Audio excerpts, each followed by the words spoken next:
Ladies and gentlemen, welcome to One Saturday Morning. I am Darrell Dukes. Kicking off this one Saturday morning is the Syrian airstrike that President Donald Trump launched last week in response to the chemical weapons that Syrian president has been using to kill men, women, and children. Here's a clip of him announcing it, courtesy of ABC News. On Tuesday, Syrian dictator Bashar al-Assad launched a horrible chemical weapons attack on innocent civilians. Using a deadly nerve agent, Assad choked out the lives of helpless men, women, and children. It was a slow and brutal death for so many. Even beautiful babies were cruelly murdered in this very barbaric attack. No child of God should ever suffer such horror. Tonight I ordered a targeted military strike on the airfield in Syria from where the chemical attack was launched. It is in this vital national security interest of the United States to prevent and deter the spread and use of deadly chemical weapons. There can be no dispute that Syria used banned chemical weapons, violated its obligations under the Chemical Weapons Convention, and ignored the urging of the UN Security Council. Years of previous attempts at changing Assad's behavior have all failed, and failed very dramatically. As a result, the refugee crisis continues to deepen, and the region continues to destabilize, threatening the United States and its allies.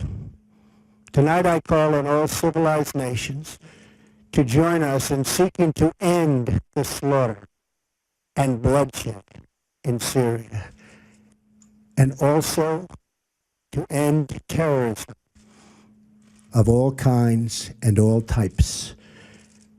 We ask for God's wisdom as we face the challenge of our very troubled world. We pray for the lives of the wounded and for the souls of those who have passed. And we hope that as long as America stands for justice, then peace and harmony will, in the end, prevail. Good night, and God bless America and the entire world. Thank you.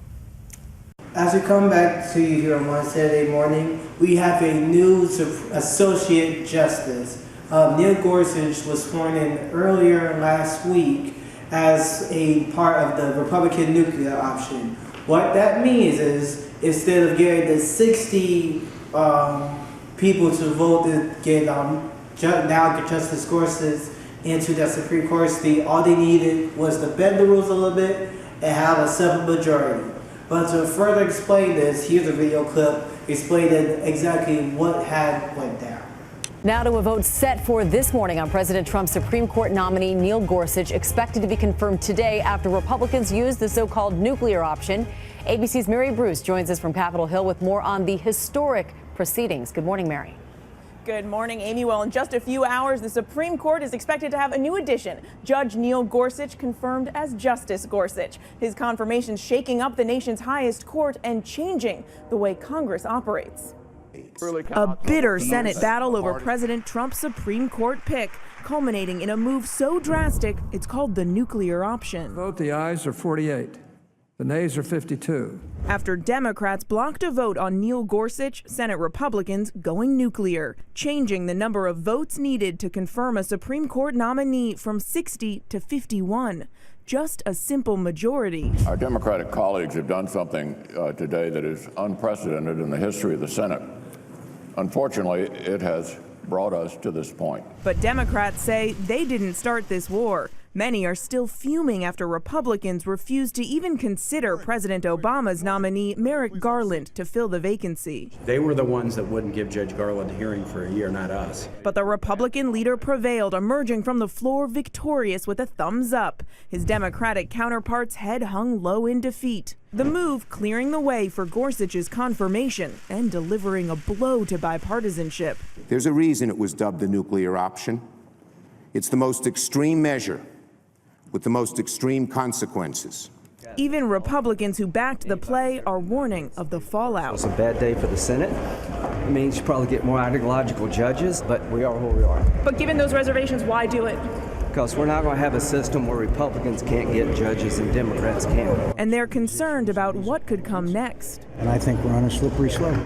Slippery slope going forward. You're afraid of towards the next breakdown, which would be the legislative 60-vote rule. Now, later this morning, the Senate is expected to finally fill that vacancy when Neil Gorsuch is confirmed. Presiding over that vote will be the Vice President, Mike Pence. Amy? All right, Mary, thanks so much. Also, earlier this week, there was a San Bernardino, there was a shooting at an elementary school. NBC affiliate KMIR has the full press conference that they were so much going to let us tape on what exactly had gone down. But before I toss to it, this is what we know. An 8-year-old has died from the shooting who was a special needs child. The teacher was a special needs teacher, and her husband, who again, the special needs teacher and her husband were married for only 4 months. They separated, and this was basically the tipping point. So before we're going to toss to the clip, we have an 8-year-old that's dead, the special needs teacher that's dead, and the gunman, who was the husband, also dead as well. So let's take a look at the clip from NBC affiliate KMIR. My name is Jared Bhagwan, Chief of Police, San Bernardino Police Department, JARRODBURGUAN. Speaking at the press conference today will be myself, Dr. Del Marsden from the San Bernardino City Unified School District, Mayor Carrie Davis will say just a few words, and then Dr. Tamara Thomas from Loma Linda University Medical Center will say just a few words. And then after those statements, we'll take a few questions. So very quickly, what we dealt with today is at 10:27 this morning, we received a report of a shooting at North Park Elementary, which is across the street from where we are here. First units arrived on scene at 10:34, so the response was about 7 minutes. Within minutes of that, we had about the first 8 police officers on scene. They immediately went in. The classroom, this happened in one classroom. It is a special needs classroom combined of 1st through 4th graders. At the time of the shooting, there was a teacher, there were 2 adult aides, there were 15 students in the classroom. What had happened is a suspect by the name of Cedric Anderson, CEDRICANDERSON. He is 53 years old, he's a resident of Riverside. Cedric Anderson is the husband of the teacher of the classroom, who's identified as Karen, Karen, Elaine, ELAINE, Smith, SMITH. She too is 53 years old. As I said, she is the teacher. Cedric entered the classroom, and from what we understand, without saying anything, armed with a large caliber revolver, opened fire on his wife. She was killed in that exchange. There are 2 students in the classroom that were behind the teacher that were struck by gunfire. One of those children is identified as Jonathan Martinez, common spelling. He's 8 years old.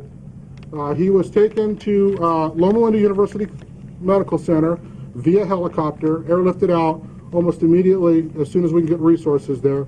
Tragically, he has passed away. Dr. Thomas will make a statement on that here in a few minutes. There, the second student that was in the classroom that was struck by gunfire is a 9-year-old student. I'm not going to release his name at this time. I'm told that he is in stable condition at the hospital. So again, in the classroom was the teacher, who was the victim in this, 2 students that were deceased, there were 2 aides, there were a total of 15 students inside the classroom. After that exchange, the suspect turned the gun on himself and he killed himself.